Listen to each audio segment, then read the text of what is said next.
Do, do, do.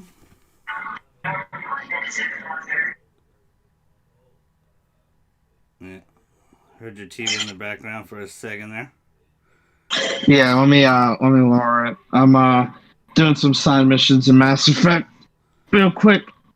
So Okay, you get it. You're on the second one. Good, good, good, yeah, I'm getting started on it. good, good, So good. All right, I heard you on there.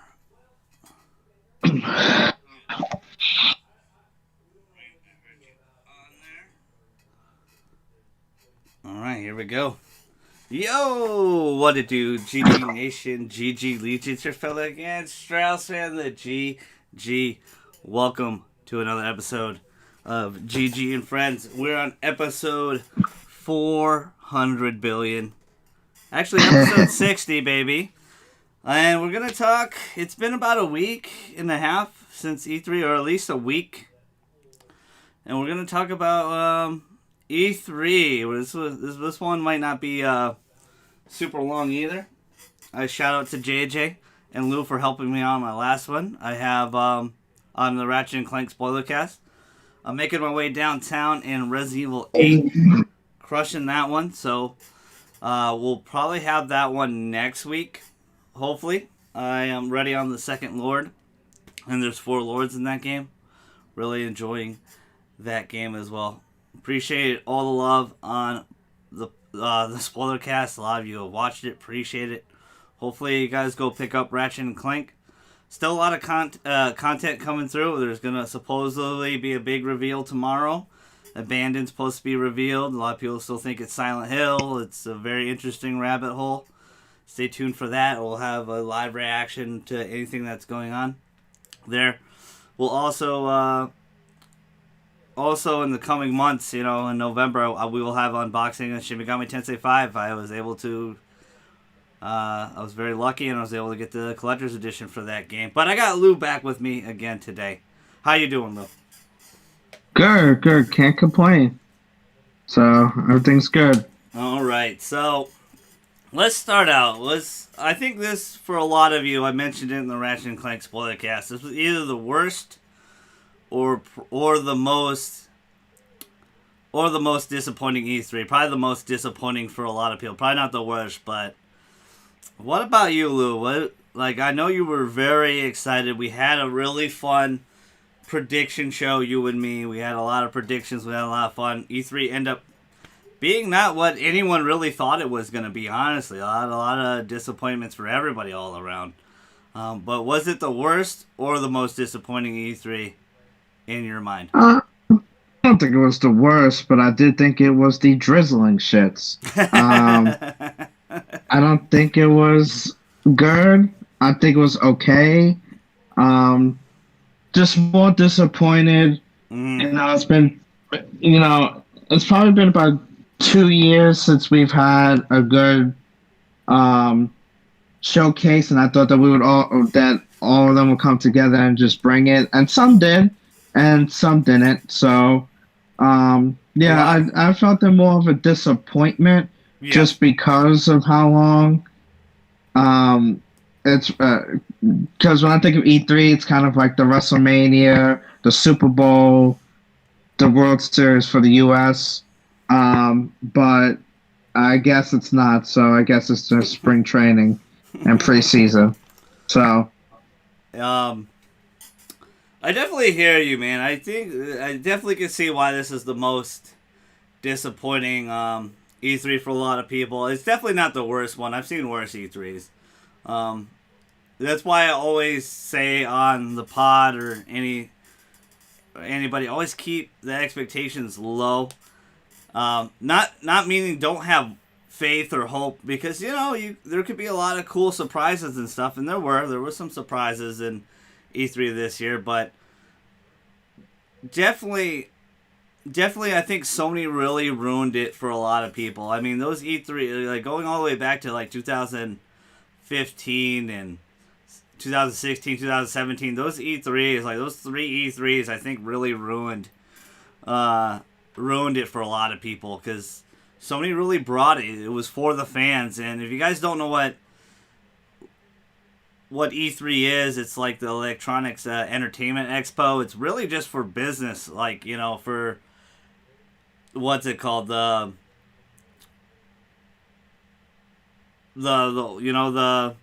for the businessmen, the guys that are marketers and stuff like that. It's really just to appease the shareholders. That's what I was looking for. It's really just there to appease the shareholders. It became a fan thing, early mid 2000s. I've been watching E3 since I was a little kid, and Yeah. it started to take on its form. But I just remember Sony in the PS4 era, 2015, 2016, 2017, Sony really brought it, those shows, man. There was a lot of things, a lot of amazing surprises, not a lot of talking in those shows. There was just games after games after games, and Microsoft definitely took a page out of that book. If you notice their conference, they was legit, And then Sony leaving E3, and I know a lot of people want them to come back, but they really don't need to. But I think that really is disappointing for a lot of people. I think they definitely really set expectations too high for this showcase now.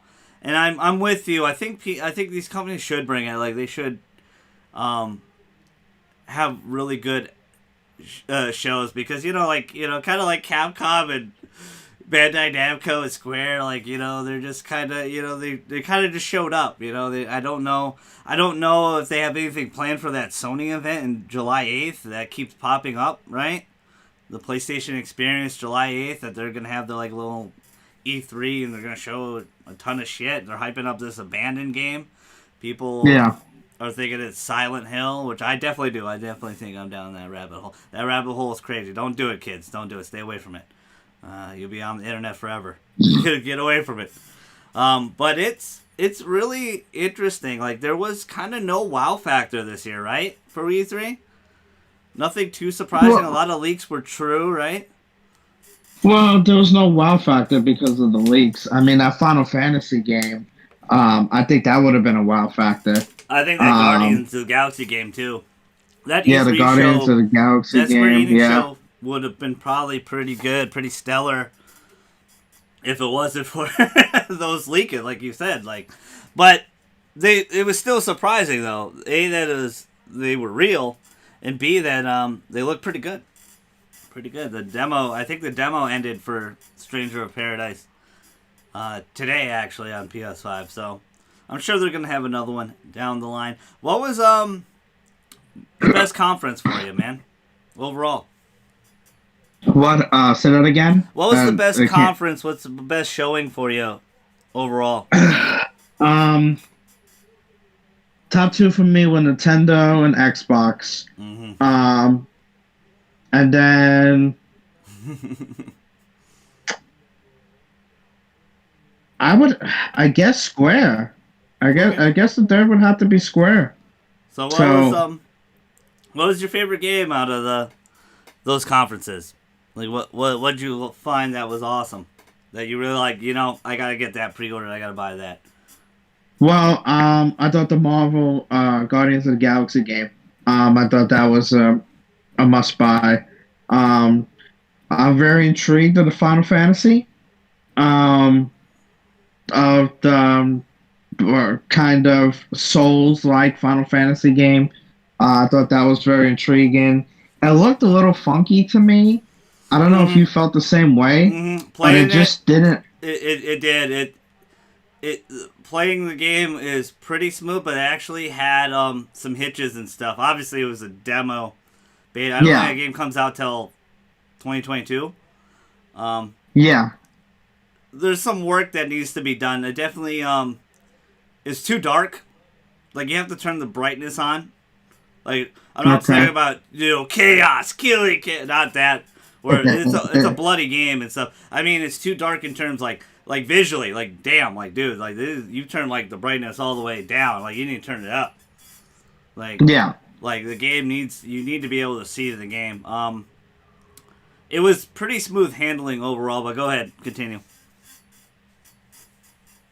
Um, I'm trying to think. I'm trying to think back. Quickly. Those like Xbox. They really. They had a very solid show.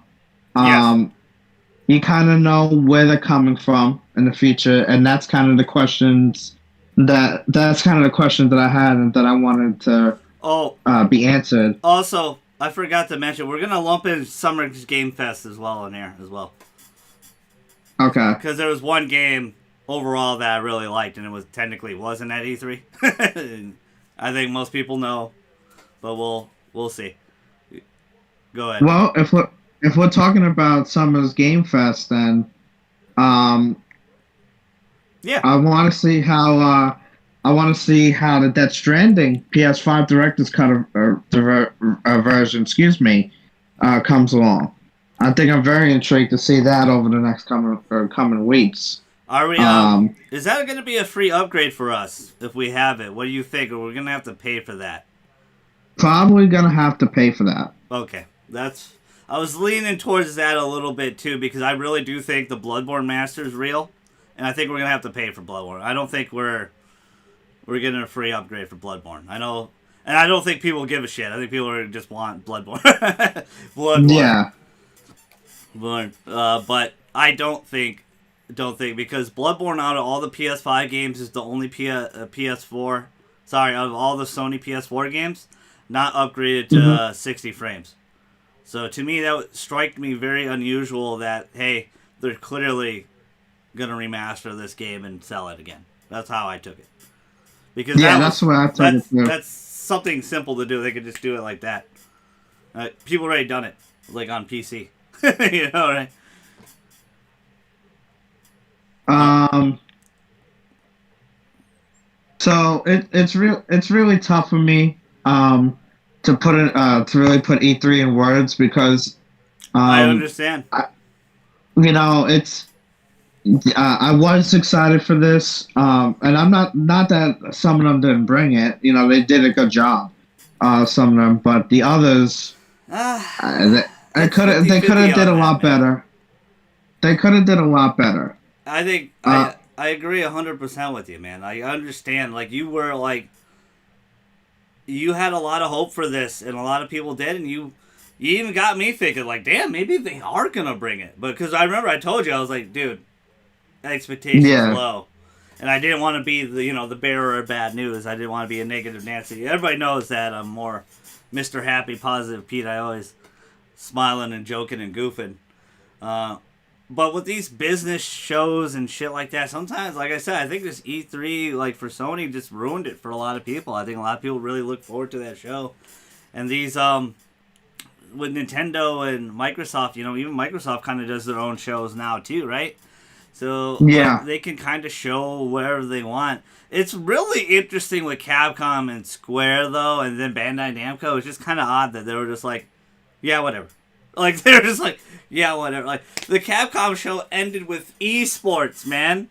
What the hell? The Capcom show, it was not good. What was, To be quite honest. what was your most surprising game out of, Summer's Game Fest E3? One you were like, damn, I was not expecting that and thought that looked a lot better than I thought. Was it Uh, Guardian? Probably the Guardians game. I expected the Guardians game, but I didn't expect how much kind of gameplay that they showed. Yeah. So And being I single didn't. player either, right? Yeah, with Square, as I mentioned before, I usually when they show stuff, it's like, oh yeah, that's cool. Well, we won't see that 2023 Well, because Square they take their time with stuff, and that besides the Guardians game and the Life is Strange game, everything else is work in progress, right? I don't even remember anything else that they showed at the Square oh, you don't event. remember the mobile games? Oh, the disappointment. Yeah. Oh, coming soon. Coming uh, soon. Yeah. yeah. I remember now. Well, Yes. Elo will be upset with you, sir. I mean, I'm gonna tell him right now, and then you're gonna get your ass kicked again by the Astros again, dude. You know. Yeah. That was very disappointing. For That me, my favorite game in this of all the like the best, I think the best conferences was Nintendo, but yeah. I didn't give any of the conferences an A. Nintendo got my highest No. rating with a B, not a B plus, not a B minus, just a B, and it was a very solid showcase. And we'll talk Bethesda, Microsoft here in a second as well. My favorite game out of everything was probably most likely Elden Ring, but that was at Summer Games Fest. Like that was not technically E3. So my favorite E3 game, I guess, would be probably Shin Megami Tensei 5. It's really cool to see a lot of that gameplay. That game was announced when the Switch was revealed, and I just remember this little logo. So to see that game actually be real, while Metroid Prime 4 and Bayonetta 3 are still disappearing, that were also kind of announced around the same time as Shin Megami Tensei 5. It's good to see Atlas on track. This gives us good news on progressing titles of maybe a Persona 6 on the way. What are they going to do with, I know the creator of, not the creator, but the game director of Persona 5 is working on a JRPG that's set in medieval times. Are we going to see that pretty soon now? That's pretty good. It just shows that small little studio of Atlas, they're working hard and things are churning, things are going, and they tend to take their time, and I know a lot of people get, a la Chad, get a little frustrated with that. But they've had, the last couple years, Atlas have had a really solid couple years with Persona 5 Royal. They have Shin Megami Tensei, Persona 5 Strikers, the dancing games. Let's just hopefully we get those Persona 3, that Persona 3 remake down the line, that Prandy really wants. Shout out to Prandy. The most surprising game for me, I think, of this whole showcase was the fact that seeing Metroid Dread being a real thing. A 2D Metroid coming back to the Nintendo Switch, or Nintendo platforms in general, is really, really damn exciting. Elden Ring could definitely be here as well, because that game's real. A lot of people... That game was supposed to be released, I think, last year, or we were supposed to see more of it the year before that. Like, Elden Ring being a real thing, that's really surprising. The Guardians game, also, I'm going to put up here as well, because it is... They said everything I wanted about that game, that it was going to be a single-player, narrative-driven experience. And it kind of has that Telltale thing. We'll see how much the choices make for consequences. Like, they gave quite a few examples with throwing a rocket raccoon over the bridge and shit like that. I'm interested to see how I know a lot of people are down on this game because it has that similar look and feel of the Avengers game, but I think you got to give this game a chance. I think this game is going to be pretty damn good. I think it'll be very solid, and it's coming out this year. The most disappointing game for me on this is probably in Microsoft Showcase, and it's probably, I want to probably say, I know a lot of people are going to be fine with it. Halo's going to be fine, but for me, it was Halo Infinite. The fact that they kind of literally swept it under the rug, like, hey, here's Halo. Oh, hey, multiplayer stuff later in the fall. There was no release date, and they just kind of, okay, hey, bye. It seemed like very much like an afterthought. It seemed like the internet didn't give a shit, though. That's what it seemed like. People were like, okay, Halo multiplayer. I'm okay with that. Free to play, which is smart, which means we don't, if you just have Xbox Live Gold, you could just play it.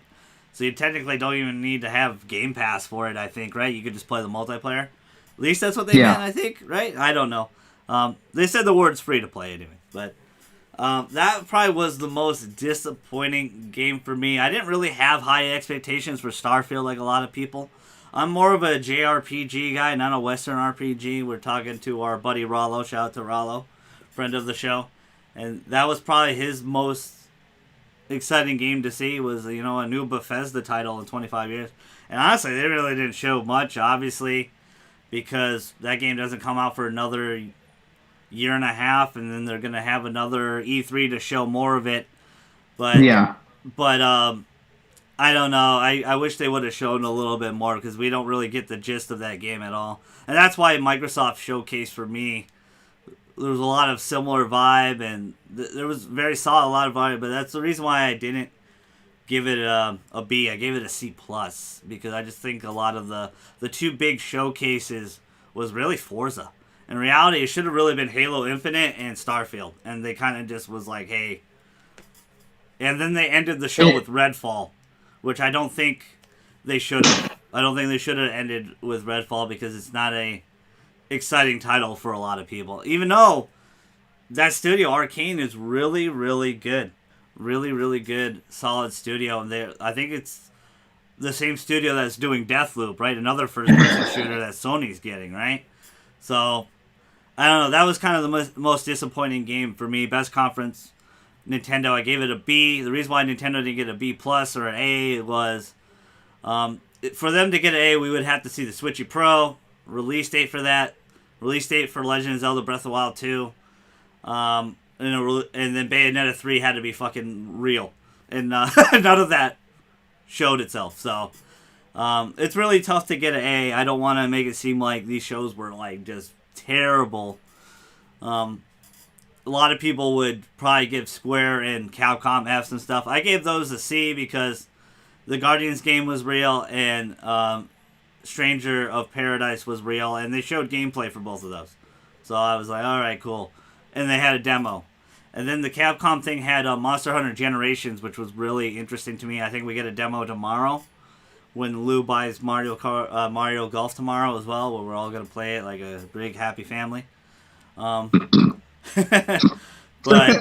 that those conferences weren't F's to me, but they're probably the worst. Bandai Namco didn't even watch it. They weren't going to have any more Elden Ring or anything like that, so there was no high hopes for me there. But I don't want to make it seem like Nintendo and Microsoft were like awful shows or anything. They were, like you said, very solid, very creative. Nintendo had a lot of output. They had a lot of output of games both those conferences, but I'm going to tell you why they're not like the biggest winners of this whole thing. What was your most disappointing game though, Lou? Other than everything. Well, I just want to say before I answer that real quick. It's what I expected from Microsoft though. I don't believe anything is ready from them. Yeah.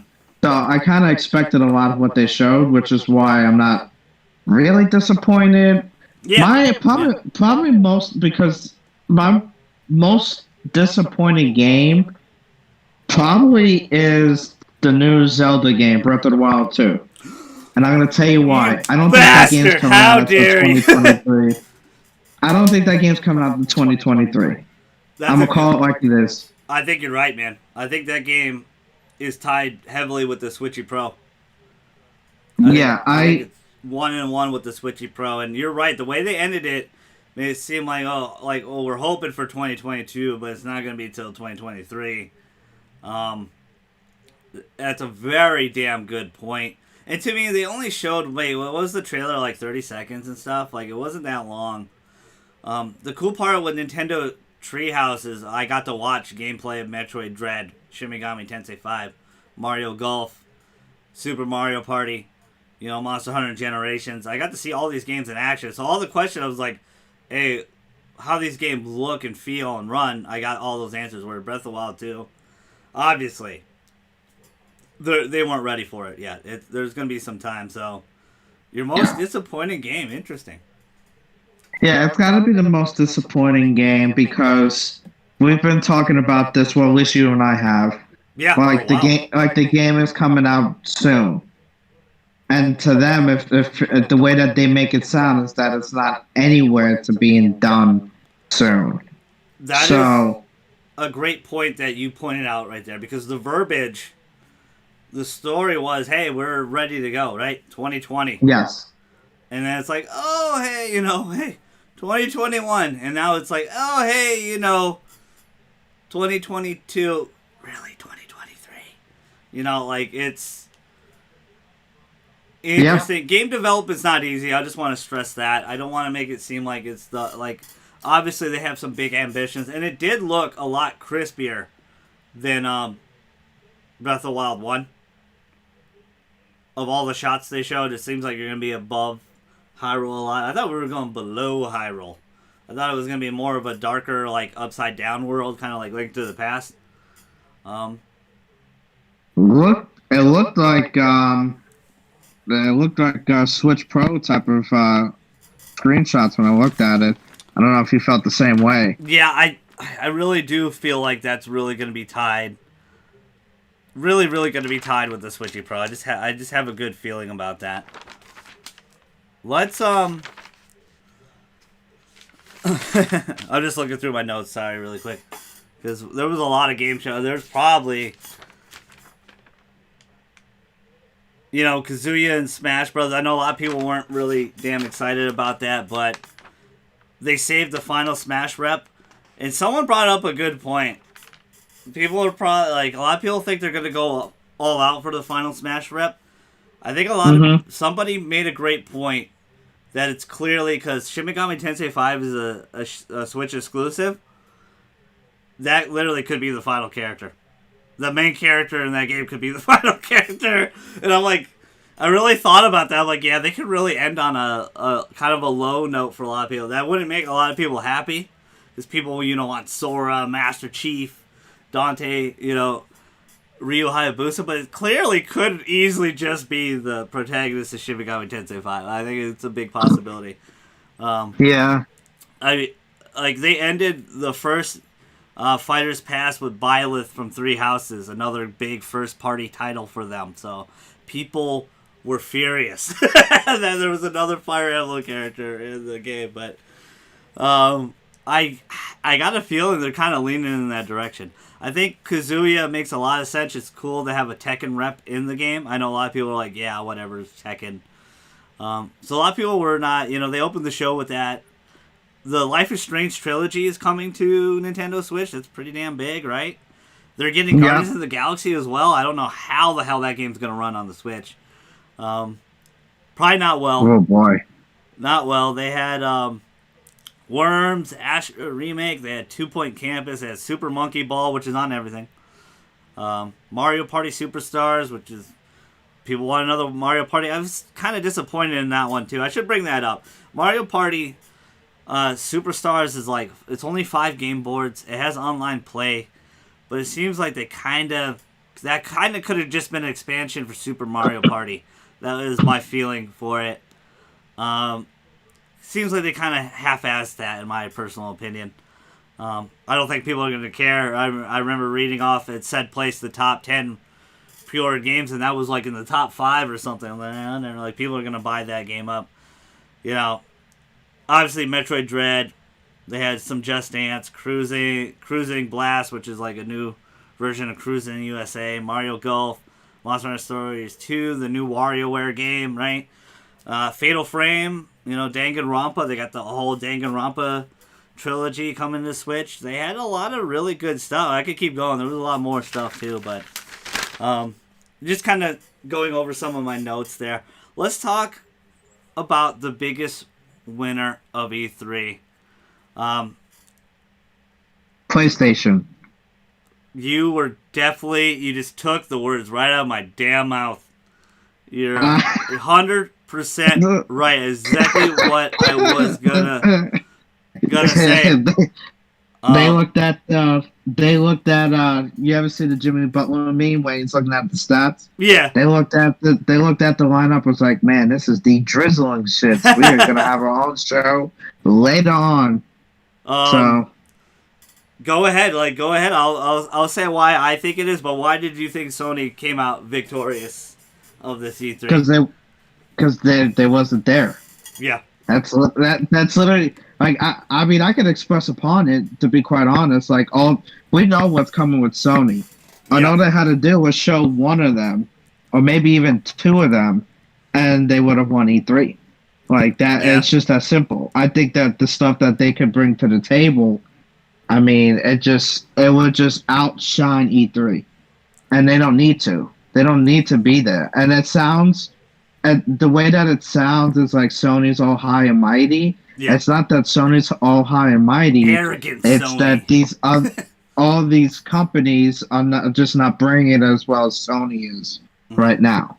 So go ahead. I'm with you 100%. This is the reason why they're the winner.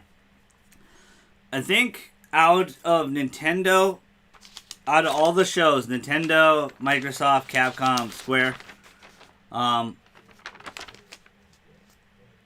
I think I couldn't count overall, but I think there was only over 20 titles that are Yeah. coming to PlayStation that were literally uploaded on the PlayStation YouTube channel. So your biggest competitors gave you free advertising on games that are going to be on the PS5/PS4. Yes.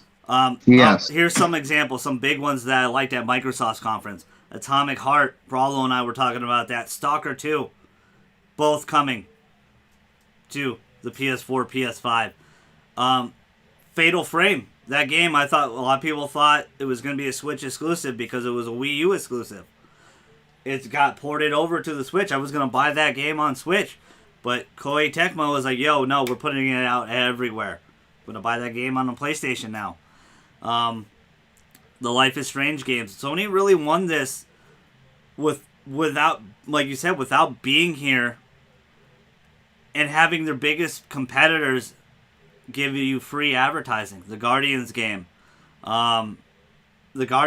Stranger of Paradise, you got a demo exclusively, right? You signed a new exclusive deal with Deviation Games, the guys that did the founding members of Call of Duty Zombies, right? So there's possibly a multiplayer game for there. Sony, Ratchet, Insomniac's hiring for multiplayer creative director right now, right? That just came out today. So Sony's making a lot of moves, and their presence is hanging over E3 even though they're not even fucking there. That's the craziest part of all, is they're not there. They got the free advertising. They have to spend billions of dollars to have a show there, right? Yeah. And now they got full total control when they have their own show in July, where the camera's on them and they're like, oh, that was your E3? I mean, we could come back and do another pod and that show could suck. Like, we don't know, but the rumors seem like, in all the abandoned hype that's possibly Silent Hill, I mean, everything just seems to be trending them. I know, I don't want to make it seem like Lou and I are like Sony ponies or anything like that. We love all video games here on GG and Friends, but Sony gives us what we want to play, and that's why we have so much fun talking about Sony, is because we watched a showcase of Microsoft with 30 plus games, and I was thinking, I'd rather play that on my PS5 instead of being like, I need to get a Series X, right? And then, surprisingly, the Switch had games that are coming over to the PS5. I'm like, all right, fine, I'm going to get them for PS5 then, you know? Even though I absolutely I do love my Switch, but I'm ready for a Switchy Pro, man, and that was kind of really disappointing. That was kind of another disappointing thing that I think I definitely think it's real, but I think it's the Switch 2 at this point. I think it's the next version of the Switch, for sure. And I think it really is tied with Breath of the Wild 2. 100% feel like it. But Sony, I think Sony just, they get it, man. They understand. You know, not only did they set the tone with E3 back in the day, 5-6 years ago, now they're setting the tone without even fucking being there. That's crazy to me. That's absolutely crazy, where Microsoft and Nintendo were the first people to jump out of their seats when Sony said they were not going to E3. They said they were done, and Microsoft and Sony were like, Microsoft and Nintendo, were like, oh, we're going to be there. We believe in E3. Nintendo, you were the first one to leave E3. Like, right? They've been doing Nintendo Directs for like 10 plus years now, right? So it's really interesting to me, like, just how calculated and how smart Sony's really been, And I'm not saying they're perfect. We've heard some things, but all three of these companies have a lot of growing to do and have a lot of issues and areas that we would like them to be better at. All three of them are not perfect by a long shot, but Sony, I just gotta be honest, man. Sony just gives me the experiences I want to play. Single player narrative stories. They're going hard on Japanese role playing games. They're getting a lot of exclusive Japanese role playing games. They made Persona exclusive. They made Final Fantasy VII Remake exclusive. Final Fantasy 16 is going to be exclusive. Forspoken is going to be exclusive. That's done by the Final Fantasy 15 team. Like, it's really interesting. It's really interesting how they have kind of cornered this market already. Like they kind of got it on lock. It's a very interesting experience. Was there anything else you want to add on that, Lou? Yeah. I think I think Sony's just taking and I don't want to make this sound bad because Sony they could go on forever with their exclusives. Yeah. I think Sony's taking advantage of the times, which they should be. Mm-hmm. Microsoft can't really bring anything to the table right now. I don't know what it is. I really don't. Like I don't get what Microsoft what when they make exclusives who what audience they're trying to grasp when they Mm-hmm. make these exclusives or what their identity is in making these exclusives. All I see is Halo and Gears. Yeah. People really don't give a shit. In my opinion, people don't give a shit about Halo's story anymore. Mm-hmm. They just care about the online. Like Apparently, that's all that apparently they don't they either. really. Lou. Apparently they don't either, man. Yeah, It's kind of odd. you know, if that's the direction you want to go, like that's fine. Like I mentioned, just do an online Gears game, online Gears and Halo game. Gears might be more of a focal point than Halo because I don't understand what Halo, man. Like that game was if people did not rage about that game last year, that game when it came out last year, and it just looks almost the exact same like a Yeah. year later. Yeah. It Yeah. doesn't look anything different. Like we want it to be better, and that's the problem. It's not the hate. It's just that we want things to be better. We want a reason to go get a Series X, and they really. It's going to be a year now, and they really don't have an exclusive for me to even go over there and play Yeah. since the launch. This sounds fucked So up, but I'm kind of more excited to pre-order the mini fridge than a Series X at this point. And I don't want to. yeah, Like I know a lot of you are very happy. We got a lot of Xbox fans on this channel, and shout out to you. And we understand we like Game Pass is an amazing thing. We speak so highly of it, and Microsoft spent so many years telling you that we don't really care about exclusives at the point, and we don't really like don't worry about it. We're figuring it out. Then they went on a tear of buying a bunch of different studios now, right? And now yeah, they went out and they literally secured one of the biggest third party publishers for themselves, literally taking games away from people to get more games under their belt for Game Pass and exclusivity. And the first thing they did was, hey, these Bethesda games are exclusive, which is the smart thing. You should do that. You should fucking do that. You paid for that. You paid $6.7 billion for that. But it's really interesting. There's so many different words. They keep telling you that Google and Amazon is their threat, but they clearly believe in Sony as their threat still.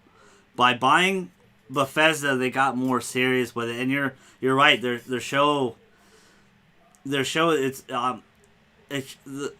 really interesting. It's just so many different things they're pulling from, and we didn't even mention Forza, and that's probably their best fucking exclusive, right? That game looks really good, but yeah, I'm not gonna buy, I'm not gonna buy a Series X for Forza as much as I do like racing games, and I feel like that genre has really have fallen off a lot over the last 5 to 10 years. Racing games are definitely, besides Mario Kart and Crash Team Racing, what happened to Need for Speed Underground and all the cool, racing games that were awesome, right? Arcadey and fun and crazy. They're out there. I know a lot of you are gonna point out 10 of them right now, but I just remember growing up and you could buy a racing game in the Walmart bin for $20 and it'd be dope. It'd be fun, Midnight Club and Project Cars and so many other things. But now it's I don't know, and it's weird. And EA bought all the card games, like all the car makers or whatever, all the car. So it's what the hell are they gonna do? They really need to do a Need for Speed Underground.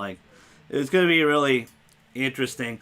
And again, I don't want to be so down on this E3 because my expectations were never really that high to begin with, and there was some good surprises, some good showings from Microsoft. Again, a lot of the stuff on Microsoft, I'm probably gonna buy and play my PS5. Those look bad. Like when I heard Stalker 2 and Atomic Heart are gonna be on PS5, I'm like, yeah, all right. I want a reason to not buy Game Pass, and I know that sounds strange because that is the best value, but I want to give these developers money.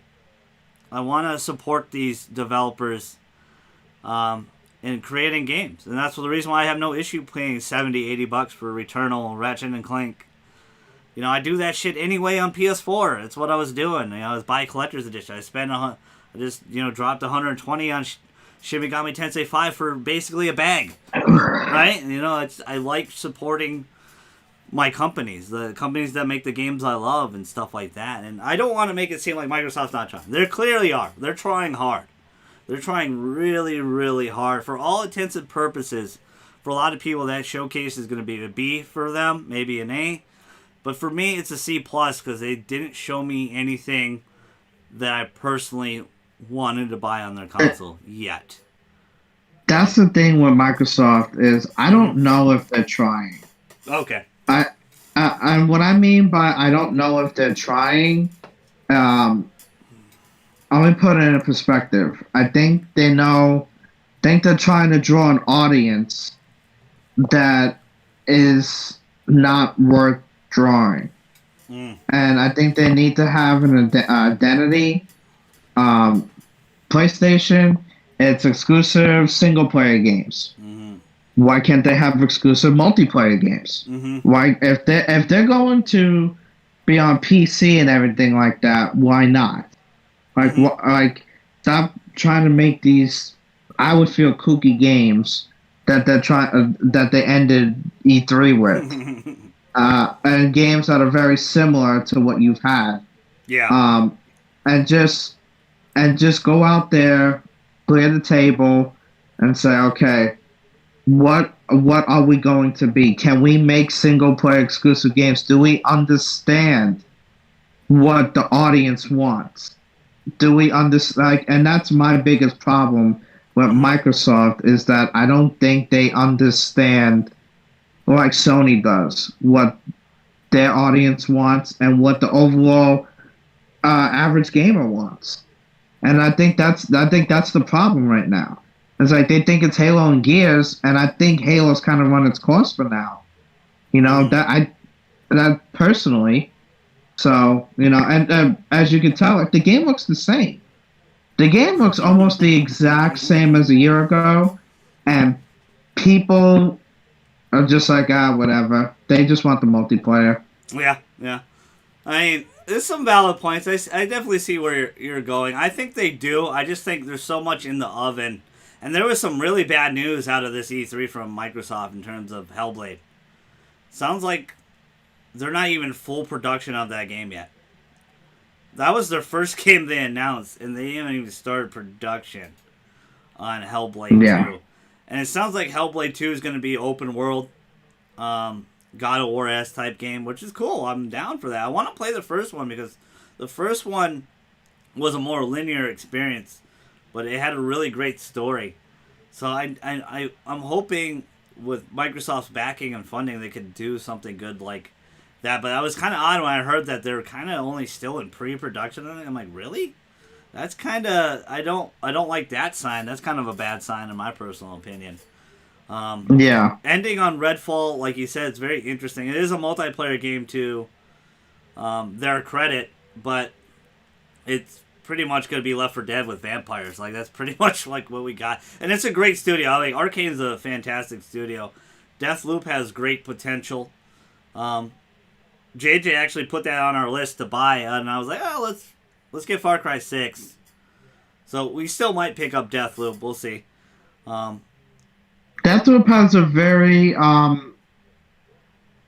it seems like a game that's going to be on sale to me. It already is. Well, yeah, but I think it's going to be on like $20, and that's when I'll probably pick it up. So I hear you. Or that could be a plus game within next year, right? Possibly. Yeah. I could see that happening. Yeah.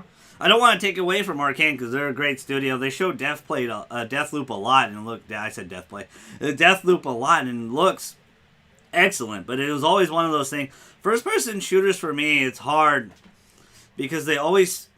You make a great point with first-person shooters. They should have like in Microsoft's show, they had a shit ton. There was a lot, but to me, those all blend together, and they all feel the same sometimes. And it's hard to make those unique without going goofy with them, like you said, with like powers and shit like that. So that's why I think that's kind of a problem. I just don't think they're ready to show everything. I think they definitely have the Western RPG unlock, Starfield.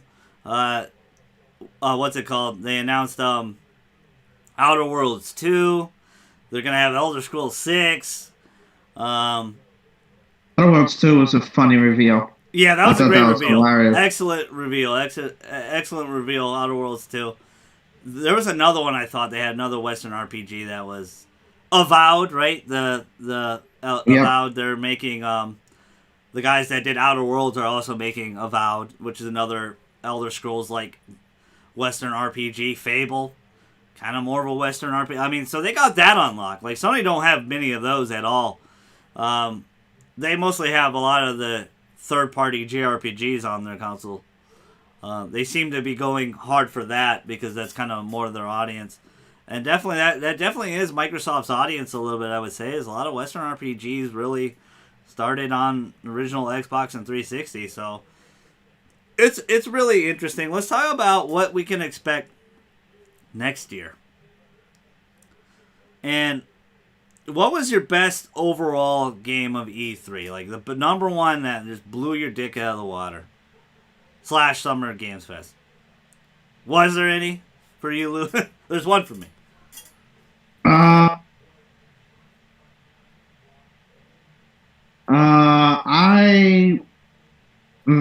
not really. Okay, for me, not.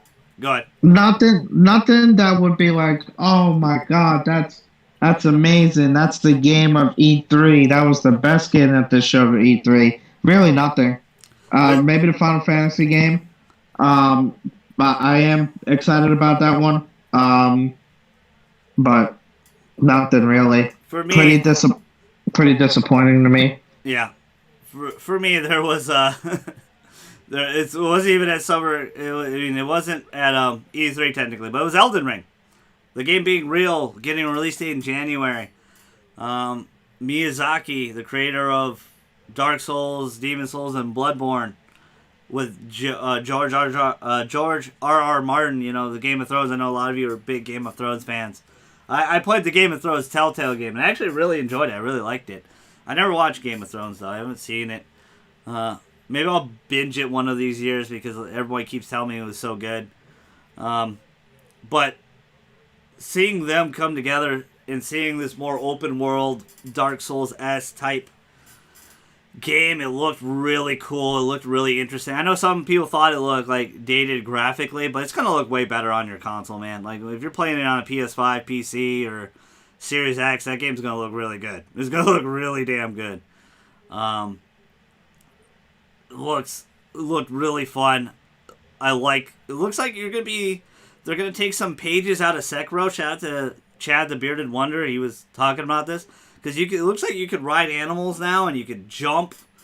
You could jump off them with Sekiro. Like, Sekiro was very maneuverable. Like, you could really move a lot. It was the most maneuverable Souls game, where all the other Souls games are kind of little defensive clunky. You know, they're a little slower pace. Like, Demon Souls is a more slower paced game, where Bloodborne is a game that encourages you to attack and get in your opponent's face and get your blood back, so get some of your health back, which is excellent. I know a lot of people love that game, love Miyazaki style. I've always enjoyed it. There's a lot of Soulsborne games. You know, Prandy and I just played Code Vein. Shout out to Prandy again. We platinum now. It took us like 3 playthroughs. There's definitely anime Souls, right? You know, it has inspired kind of its own genre, you know, ever since 2007, right? Like 2006, maybe? I don't know. It's been around forever, but to me, that was exciting. Seeing that game finally be revealed. I don't know how Jeff got the pull to the point where the Bandai Namco showcase was like, oh yeah, we're just gonna show Dark Anthology. Like, we're not gonna show Elden Ring or anything else. Like, what the fuck? You have Tales of Arise. You got all these other games, and they're like, no, we're just gonna do the one game, House of Ashes, Dark Anthology, which looks interesting. It looks cool. I like the idea of this Until Dawn-esque stories in these other games that they're making. They're making their own Dark Pictures anthology, which is interesting. It's cool. I like that idea, but it's just funny that it's like Jeff Keighley had like the biggest game of the show, and to me it showed. I was excited. I was very. I know I haven't talked much about it on the channel. It's because there was a point where like I don't know if we're ever going to see this game again at this point, but then it happened. It's like, all right, cool. Well, I can have hope. And now that we have a release date, your boy was definitely happy. I will say that I'm surprised that game is out. George R. R. Martin takes forever to do things. I mean, we're still waiting for the end of Game of Thrones on his books. Yeah. So like, he's still right, and he's writing a bunch of other things too, right? That are taking forever, right? Yes. Yeah. Yes. So I'm not sure about the Game of Thrones sequels. How much of a hand he has on those? Yeah. But if he has a hand on those, I mean, like you saw the trailer, you felt like there was probably not much game. I wonder how much of a hand he really has on this. Right? Did he write some of the story on this? Maybe. I don't know. We'll see. Is this going to be a more deeper narrative? A lot of the Souls games, people really love the story because of the lore, the deep lore of the game. It's not a direct like you got to find out what's going on. Yeah. Except for Sekiro. Sekiro was like the first legit like narrative focused game. You had a character. You didn't make your own character. He had his. There was a reason why he was there. Stuff like that. It was really good, and that's the reason why probably that game won Game of the Year because it was more narrative focused. Where the other ones are more like, we're figuring like Bloodborne. Once you figure out what's going on in Bloodborne, you're like, damn, like fuck, like that. That's fudged up. Like, this is messed up. Which is good. It's cool. It's awesome. But it's interesting. I wonder how much, like, I'm assuming he wrote some of this a lot. And it's probably the same thing with Guillermo del Toro and Kojima together, working together on Death Stranding. Guillermo probably, I don't know how much he wrote of the game or how much say he had in the game. But Kojima really touts that he did have some hand in the process. So I'm interested to see if we ever find out how much George R.R. had. Like you said, he tends to take a while for his books. Oh yeah. Let's does. Let's end the show about any expectations for next year. Do you guys, is all hope lost for Skip to My Lou? E3's dead to him now. I don't think so. Like, I was just kind of hoping for a game in Spectacular, that these other companies would want to bring something to the table. But no, I don't think that hope is lost. I don't think I'm gonna have as much. Well, I did have the high expectations for one because of, we were down for 1 year and basically didn't have any type of gaming news. Yeah, we did. Yeah. So, and I thought that this was gonna be, the first event where we're gonna see everything unravel, and some of these companies are gonna try to want to show up Sony a little bit, especially Xbox. I should have realized that Nintendo's in their own world, and we've grown to accept that. Well, I've grown to accept that. I know that you haven't. Yeah.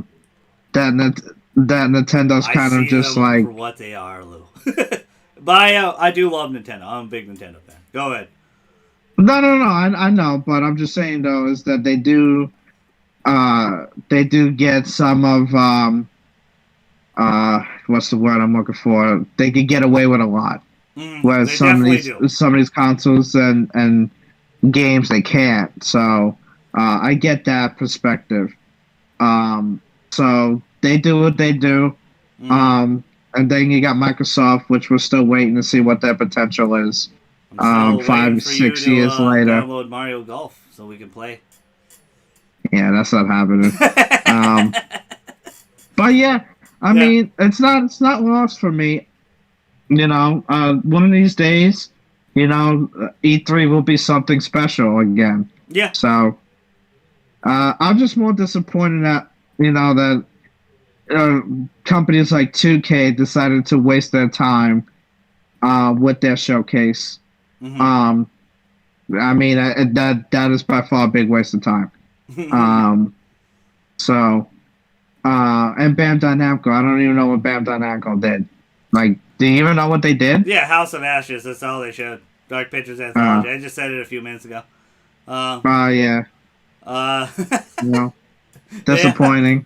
it was. I Didn't mean, even because care to listen. they showed Elden Ring at Summer Games Fest. I was hoping we get like a deep play, uh, like a game, a gameplay spectacular of Elden Ring or something like. And it was kind of shocking, like how Capcom and Square Enix, a lot of these Japanese companies handled a lot of their showcases. It was very interesting, but I'm guessing Sony's gonna have a lot of them there at their showcase. Something's going on with Sony. They're gonna do something in the next few weeks here. Um, it seems more and more evidence is pointing at that direction. I don't think all hope is lost. I just definitely think E3's kind of ran its course a little bit. There's so many facets of ways to announce and show your games and get it to the people quicker, faster, more efficiently without blowing billions of dollars. Like these are multi-billion-dollar companies that just want to make more and more money at the end of the day. But which is a smart thing. I mean, it's a smart thing. Again, all hope is not lost. There's also a lot more to look forward to this year, right? Sony Showcase, Game of the Jeff Keighley's Game of the Year awards. He usually gets a lot of announcements, right? The last couple years have kind of been a little dull, right, on the Game Awards, right, announcement wise. But he's had some spectacular ones where he really brought it. So that could happen again this year. Expectations. What did he secure for his show? There's going to be another Nintendo Direct sometime this year as well. They'll probably see some more games, Splatoon 3 and stuff. There was a lot of games absent at this one as well. This E3, not counting Pokemon, not Pokemon Directs because they're their own directs, they're their own company a little bit. A lot of people don't know that they're their own company. The Pokemon company is their own powerhouse, own juggernaut. So they run their own directs, run their own things. I think it's raining super hard outside, but there's a lot to look forward to this year. I know this was kind of a bummer. A lot of people were really excited. Not a lot of wow factor.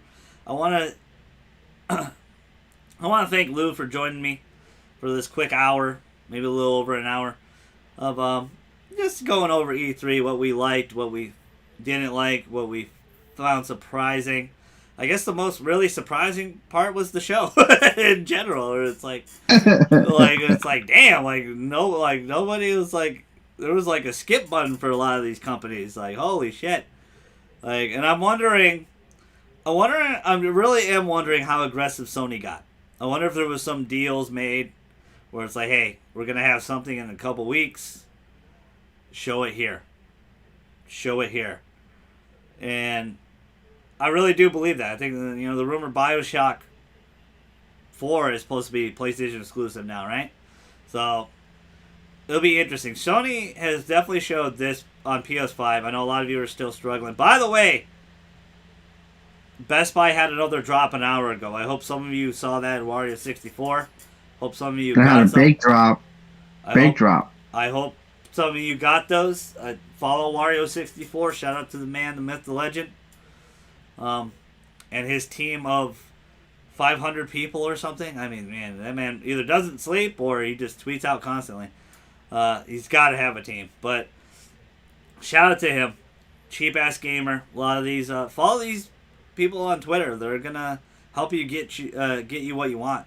That's the biggest reason why I got the Shimigami Tensei Collector's Edition from Amazon was because of Wario64. He tweeted it, and I was on that shit. On it. So, and Atlas is making more, so stay tuned for that if you guys are still looking for that. I'm happy that game's getting a lot bigger reception than I thought it was. A lot of people have joined Atlas because of Persona and stuff like that. It's cool to see that the OG is still getting love. Shin Megami Tensei, which is really good. So stay tuned for the channel. Smash the hell out of the like button. Comment down below what you think of this year's E3. Was it spectacular for you? Did you give any of the conferences A's, B's? Was there a lot of F's for you? I bet a lot of those showcases were F's for a lot of people, but for me, they had at least a couple things I really liked and enjoyed that it wasn't worth an F. But I really do appreciate it. Appreciate Lou. Thank you so much for joining me today. I've been your fellow Straussman, the GG. Stay tuned tomorrow. If there's a big reveal about that abandoned game tomorrow, we'll talk about it here on the channel. I believe they're having their own PS5 app. I really think it's Silent Hill. Too many damn factors point at Silent Hill. I mean, so many things point at Silent Hill and Kojima madness. But again, I've been your fellow Straussman, the GG. This has been Lou, and we're outie. Peace. See ya.